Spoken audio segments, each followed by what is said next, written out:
സ്നേഹമുള്ളവരെ, ഇന്ന് കുടുംബങ്ങൾ നേരിടുന്ന വെല്ലുവിളികളെക്കുറിച്ചും അവയ്ക്കുള്ള പരിഹാര മാർഗങ്ങളെക്കുറിച്ചും നിങ്ങളെ ഒന്ന് ഓർമ്മിപ്പിക്കുവാനും ചിന്തിപ്പിക്കുവാനുമുള്ള ഒരു ശ്രമം ഞാനിവിടെ തുടങ്ങുകയാണ്. ഒരു കാലത്ത് പാവനമെന്നും പവിത്രമെന്നും നമ്മൾ കരുതിയിരുന്ന പലതും ഇന്ന് പഴഞ്ചൻ ആശയങ്ങളായി മാറിക്കൊണ്ടിരിക്കുന്നു.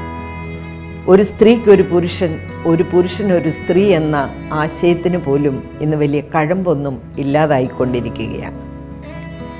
ഭാരത സംസ്കാരത്തിൽ, ക്രൈസ്തവ സംസ്കാരത്തിൽ കുടുംബവും കുടുംബ ബന്ധങ്ങളും ഒത്തിരി ഏറെ പ്രാധാന്യമേറിയതായിരുന്നു എന്ന് നമുക്കറിയാം.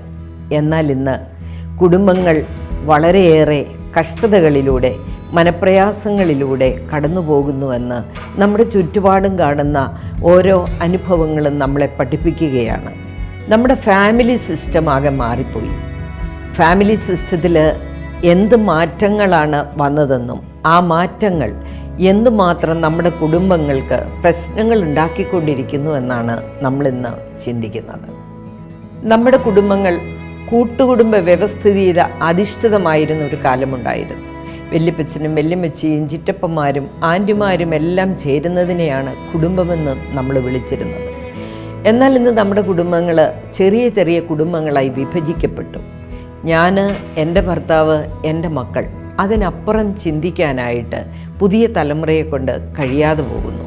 അപ്പോൾ ഈ ഫാമിലി സിസ്റ്റത്തിൽ ജോയിൻറ്റ് ഫാമിലിയിൽ നിന്ന് ന്യൂക്ലിയർ ഫാമിലിയിലേക്കും, ന്യൂക്ലിയർ ഫാമിലിയിൽ നിന്ന് സ്പ്ലിറ്റ് ഫാമിലിയിലേക്കും ഇന്ന് കുടുംബങ്ങൾ മാറിയത് കുടുംബ പ്രശ്നങ്ങൾ കൂടാനായിട്ട് ഒരു കാരണമായിട്ടുണ്ടെന്ന് വേണം കരുതുവാനായി.